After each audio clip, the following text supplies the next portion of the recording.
Musaza Kabula abalimi n'abalunzi mu ggombolola okuli Kaliiro ne Kasagama mu disitulikiti ey'Eryantonde Balimukusatila olw'obusaanyi obulumbye ebirime byabwe. Abalimi bano ate nga balunzi bagambye nti obusaanyi bulya buli kirime omuli kasooli, ebijanjaalo n'ebirala era nga bano batidde nti boolekedde okufa enjala n'okufiirwa ebisolo byabwe olw'okubulwa ekyokulya. Abalimi okuli Tumusiime Fred, Flavia Mbabazi n'abalala basabye abakulembeze mu disitulikiti y'Eryantonde babataasa olw'embeera eno gye bayitamu mu kiseera kino. Obusaanyi buneeno bulya buli kimu, bulya obudde bwonna ne bubawo nga bwonna bukaze. Obusaanyi butumalawo, kati olaba bulya omuddo gwonna ne gukala, kati bwe butuuka mu lusuku wali olowooza kigenda beera kitya.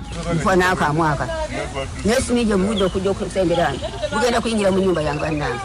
Nagenda okulaba ennimiro nga obula butandise okuba ng'obukala, okuyita olunaku olumu ogenda okulaba ndaba obusaanyi obuddugavu, ogenda okuyita olunaku olwokubiri nga ndaba butandise okulya, kwe kuripootinga kuki ku sabukawunti ne ku disitulikiti. Bino biwuka byalidde ebintu byonna, buli mmere kasooli byonna biri dawuni. Akulira ekitongole ky'ebyebisolo mu disitulikiti y'Eryantonde Dr. Ronald Bameka agambye nti batandise okunoonyereza ku kizibu kino. Abantu ba reportings bagamba nti obuwuka bwakoze eki bulya omuddo ate ente bwe zibulya ne zirwala mu kamwa. Kale ekyo kitukwatako ng'aba production tugendeyo mangu first of all kulaba buwuka type ki, ekyokubiri tulaba bwavuddewa, ekyokusatu tuteekawo amagezi okuripotingira ku ministry tubabuulire ekiguddewo, ekyokuna tulabe bwe tusobola okukola ki okubukontrolinga nga Lyantonde district. Kakati byonna bikwata ku bisolo ne ku plants, kuba obuwuka bulya omuddo bulya ebiplant, ate ffe tulina okuteekawo amagezi nti ente bwe ziba zirya omuddo ate ne zibuliiramu bubadde bukosa olulimi lw'ente. Bakabaka wamu n'abakulembeze ab'obwakabaka ab'eggombolola ya Ssaabawaali Mijwala mu disitulikiti ey'Essembabule bawuniikiridde olw'ejjoogo erikoleddwa yali nnyini ntebe wa disitulikiti ey'Essembabule Dr. Eri Muwummuza bukedde nga ye ente ze ziwerako ku ttaka ly'embuga ey'eggombolola ya Ssaabawaali Mijwala newankubadde nga waliwo ekiragiro kya kkooti ekyamuyimiriza okukolera ekintu kyonna ku ttaka eryo. Omusasi waffe Omulangira Jimmy Ssekabiito yalina ebikirawo. Sabbiiti ewedde kkooti enkulu e Masaka yayise ekiragiro eri abantu 7 abawamba ettaka ly'obwakabaka okuli ne minisita atalina mulimo gwa nkalakkalira mu ministry ebyobulamu era omubaka w'Amawogola West mu Parliament Hajat Hanifa Kawoya saako Dr. Eri Muhumuza ngono yali ssentebe wa district eno okumalira ddala emyaka 10, Benoni Bulola Kuteesa, Mbasa Nabasa Alfred, Mushabe Samuel, Kosembabule District Land Board ne Commission Land Registration ekibayimiriza saako ekibakugira n'ekibaziyiza n'abantu bonna abakozi baabwe n'abayambi baabwe obutaddamu okulisaalimbirako, okuzimbako, okulimirako n'okukolerako ekintu kyonna ekyenkulaakulana oba okulitunda yadde okubaako ekiwandiiko kyonna kye bakyusa. Dr. Eri Muhumuza ono ne banne baasiba bbugwe okwetoola embuga eno ne basibirayo ne kaabuyonjo abantu ba Kabaka ze baali bakozesa, kyokka bugenze okukyawe waliwo ekiragiro kya kkooti ng'ono ku ttaka lino ayiyeeko enteeze eziwerako so nga n'abazimba bagenda mu maaso n'okuzimba. Era wano omwami ow'eggombolola eno Ssaabwe John Sempala awamu n'abantu b'Omutanda kye bayise ejjoogo n'okuyisa olugaayu mu kiragiro kya kkooti. Wowulira bino ng'omwami wa Kabaka ow'essaza lino Muteesa Salom Muhammad Sserwadda abitaddemu engatto sisinkana RPC Paul Nkole ku biragiro ebijja ebyaweereddwa omuduumizi wa poliisi evunaanyizibwa ku by'ettaka mu ggwanga no Charles Mutungi ku kulaba ng'abantu bano 7 abeesenza n'okuwamba ettaka ly'obwakabaka babissa mu nkola ne balyamuka. Nze Jimmy Ssekabiito ku lwa CBS wano e Mawogola. Mu masaza Kyaggwe ne Buvuma abakulembeze ba disitulikiti ey'Ebuyikwe wamu n'ey'Ebuvuma batudde bukubirire okumalawo okusika omugwa wakati w'enju y'ebbiri nga kuva ku muntu omutuufu alina okusolooza omusolo ku maato agavubira mu mazzi agali wakati wa disitulikiti zombiriri. Abavubi babadde basasula omusolo gwa mitwalo 10 ku myalo okuli Kiyindi ne Ssenyi gye batunda ebyennyanja byabwe buli mwaka era nga guno gutwalibwa disitulikiti ey'Ebuyikwe, kyokka nga mu kiseera kino ab'Ebuvuma nabo babadde bakwata amaato gaabwe nga bagamba nti gavuba mu mazzi gaabwe nga nabo babajjako emitwalo 5. Kino nno kyaleetedde abakulembeze ku njuyi zombiriri okusisinkana bateeseganye era mu nsinkano ebadde Ebuvuma buli ludda lwanjudde ensonga zaalwo kwe lusinziira okulaga nti lulina obuyinza ku musolo gw'oku mazzi. Nnyini ntebe wa disitulikiti ey'Ebuyikwe mu FDC Kanaabi Jime ategeezezza nti newandibadde ng'enkaayana zino zimaze emyaka egiwera naye ku mulundi guno baagala zikomekkerezebwe kisobozesa abavubi okukomya okukoleranga mu bunkenke. Omusolo guno guluddewo ng'abavubi basika omuguwa wawe balina okusasula nsasula buyikwe nsasula buvuma naye ngaffe abakulembeze tulabye nga ebuna obudde obwokikwata amavumbavumba kuba kibaddewo okuva mu bisanja ebiwedde naye ffe ngaffe abayingira ofiisi abapya ebizibu ebyo twajja mu ofiisi nga tubimanyi era kivulaba leero tuzze wano okulaba naffe nga tubikwata kisajja kikulu bisobole okuvaawo abantu baffe banyumirwe ennyanja banyumirwe obulamu basobole okubeerako ne kye ewaka. Yennyini ntebe wa disitulikiti ey'Ebuvuma munna NRM Waswa Adrian Ddungu ategeezezza nti basinga okwetaaga gwe musolo nti kubanga mu kiseera kino gwakendeera nnyo ekiziŋŋamizza entambula y'emirimu gyabwe. Kubanga omwaka gwonna abasolooza ne miliyoni 5 tusolooza miliyoni 10. Kotujesa ozenda zokutuza kanso kotujja amafuta ga okutambula n'ekyo bintu bitambula bulungi n'ekyo ndaba tusemaliza enkiiko zonna ensonga ejja kuggwa bulungi n'ekyo njagala kumya abavubi ab'ekiyindi nti ffe ab'Ebuvuma bwemba temutwagalako olutalo muwe etaano gyaffe gyetwagala gyokka ab'Ebuyukusimanzi banayagala awo nga mujja nga muvuba ebwema nga muvuba eri abaana nga muvuba ebusamuzi kubanga akakasente katuyamba okuteeka saaviisi ne waffe Buvuma.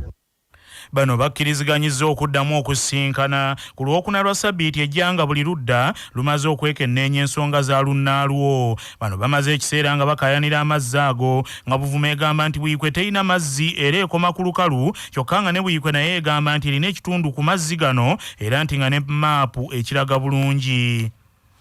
Musaza Buddu abatuuze ku kyalo Lutente Lukaya mu disitulikiti y'e Kalungu bakedde kwekalakaasa olw'ekivundu n'enswera ebisusse mu kitundu kino. Omusasi waffe Nsubuga Muzaffalu yalina ebikirawo.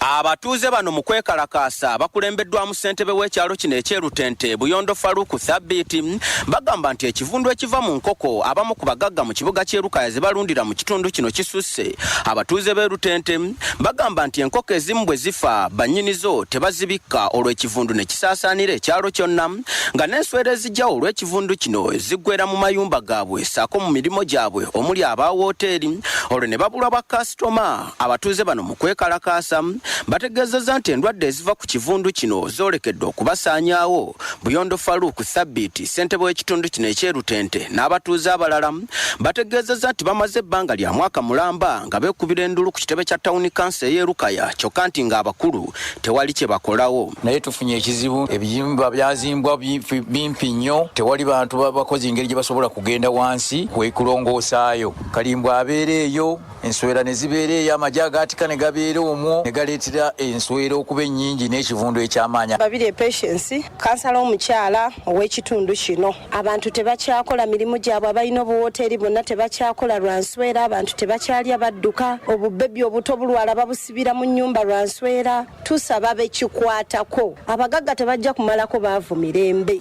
Meya wa Lukaya Tamale Charles ategeezezza nti agenda kusisinkana abatuuze bano ab'e Rutente basalire wamu amagezi kyokka ye omugagga ayogerwako ategeezezza nti agezezzaako okukola kyonna ekisoboka okufuuyira enswera zino n'agamba nti ekivundu tekikyaliwo nga kati tamanyi abatuuze b'e Rutente ki kye baagala. Enswera twaguze eddagala era tuzifuuyira tuukawo olabe era ojja kulabawo nezifudde buli lunaku tuteekawo kati wakamala ennaku nga 5 kati simanyi kirala kye baagala awo kye balina otutubuulira nakyo tukikole. Yesi wano wabeera amagi z'enswera zibeerawo.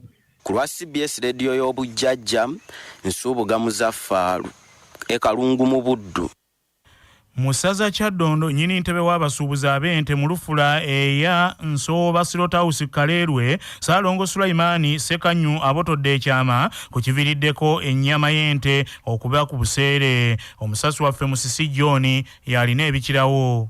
Sulaimaani Ssekanyu bw'abadde ayogerako ne CBS FM rediyo y'obujjajja ategeezezza nti omusana pereketya ogwasa ensangi zino mu ggwanga Uganda guviiriddeko ente nnyingi okubeera nga zifa ku balunzi baazo era nga kino kireetedde abalaalo bangi okwenyiwa omulimu gw'okulunda ente olwo abatonotono abagusigaddemu ne babeera nga baguteekamu ensimbi mpitirivu okubeera nga balabirira ente zaabwe okutuuka lwe zibatuukako eno katale mu Lufula gye bazisalira.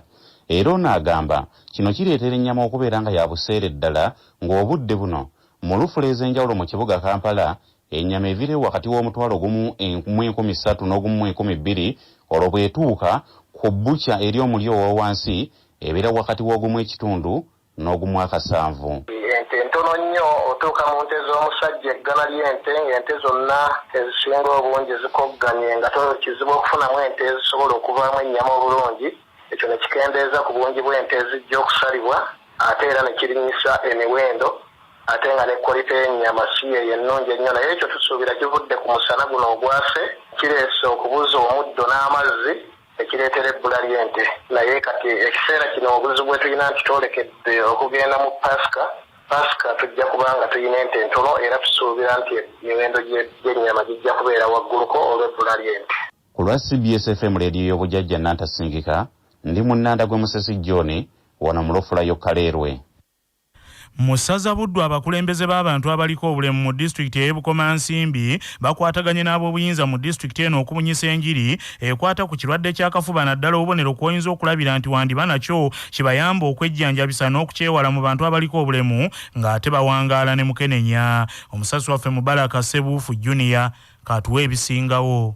Bano nga bakulembeddwamu ssentebe w'ekibiina ekitaba abantu abaliko obulemu ate nga bawangaala n'akawuka ka siriimu e Bukomansimbi nga Namyalo Specioza batandise na kubangula abakulembeze b'abaliko obulemu ab'oku ntikko mu disitulikiti y'e Bukomansimbi. Babasomesezza ebikulu ebikwata kafuba kiyite TB naddala obubonero. Namyalo agambye nti endwadde zino enkambwe si kirungi kukwata abantu baliko bulemu kubanga balwawo okufuna obuyambi kwe kusalawo bo nga abakulembeze babasomese ebikwata ku ndwadde ezo soboka okwewalika bazeewale ate ezo ezisobola okujjanjabwa bazijjanjabe nga tezinnaba kubasensera. Twagala kusomesa bannaffe bamanye TB kye bubonero ki bw'olabirako nti ono TB era bw'omala okubufuna ogende mu ddwaliro ofuna obujjanjabi kuba abasawo kye batukakasiza TB awona bw'ofuna obulungi obujjanjabi. Omusomo guno ekigendererwa kusomesa bannaffe n'abantu bonna community kuba kati abali wano tusobola okusomesa abalala. Amyuka Pokino Mwalimukato Abdallah wamu ne ssentebe wa disitulikiti y'e Bukomansimbi Fred Nyenje Kayira ng'omusomo guno bagubaddemu beeyamye nti bakuyambako okubunyisa amawulire agakwata kafuba kaleke kusaasaana mu bantu abaliko obulemu. Pokino Kato Abdallah yeebazizza abaliko obulemu lubeerera obuteekuluntazanga mu nsonga z'ebyobulamu n'ebyenkulaakulana. Ku lwa CBS FM ey'obujjajja Nantasingwa Mubaraka Sebuufu Junior ndi Bukomansimbi. Musaza Gomba kaweefuba ow'okuzzaawo obutonde bw'ensi atongozeddwa abasawo abeenyigidde mu mulimu gw'okuvumbula eddagala ery'obutonde abali mu mukago ogwa Uganda Balisi and Culture Association. Kaweefuba ono abasawo bano bamutandikidde mu disitulikiti y'e Gomba n'okusaba bannayuganda naddala abali mu Buganda bajjumbire enteekateeka ey'okusimba emiti olw'okuba nti ekitundu kya Buganda kye kisinze okutaagulwataagulwa ng'abantu basaanyaawo obutonde. Akulembeddemu okusimba emiti ye Dr. Grace Nambatya Kyeyune, Director w'ekitongole ekivunaanyizibwa ku kunoonyereza ku ddagala ly'obutonde n'akiikirira abasawo abavumbula eddagala ly'obutonde ku lukiiko olwa National Drug Authority Jamiru Mukwaya Lutaakome era ng'emiti bagisimbye mu Town Council y'e Kanoni ng'eno gye batongolezza n'edduuka ly'eddagala ery'obutonde nga mu kitundu ky'e Gomba baayitiddwa omu ku beenyigidde mu kunoonyereza ku ddagala ly'obutonde Rested Nanyongo ow'Engalagala. Dr. Grace Nambatya Kyeyune alabudde bannayuganda nti singa tebeddako mu kusaanyaawo obutonde bw'ensi eno Uganda yakwongera okufuna enkyukakyuka mu mbeera y'obudde era ono asabye abantu bettanira okuzzaawo obutonde ne yeebaza gavumenti olw'okukkiriza eddagala ery'obutonde okukozesebwa mu kujjanjaba endwadde gamba nga lumiima mawuggwe. Jamiru Mukwaya Lutaakoma asabye abakozesa eddagala y'obutonde bateekewo ebifo eby'enjawulo mwe basimba emiddo n'emiti kwe bajja eddagala n'agamba nti balina ekiruubirirwa eky'okuteekawo edduuka ly'eddagala ly'obutonde mu buli disitulikiti yonna. Ate omukyala Nanyonga Rwest ennyini edduuka ly'obutonde eryagguddwawo eryakisoboka Habo Research agambye nti oluvannyuma lw'abantu okusaanyaawo ebibira basanze obuzibu bw'okufuna eddagala ery'obutonde nga kaakano balijja bunaayira. Omusomo tusinze okusanga mu kukola omulimu guno okusinga kusaanya obutonde bwansi. Obutonde bwansi busaanyiziddwawo, emiti gisaanyiziddwawo, ebisenyi byonna bisaanyiziddwawo. Kati awo okusomezebwa kw'amaanyi kujjazayire Kongo wano mu Uganda tokyana wojja muti emiti bagimazeewo.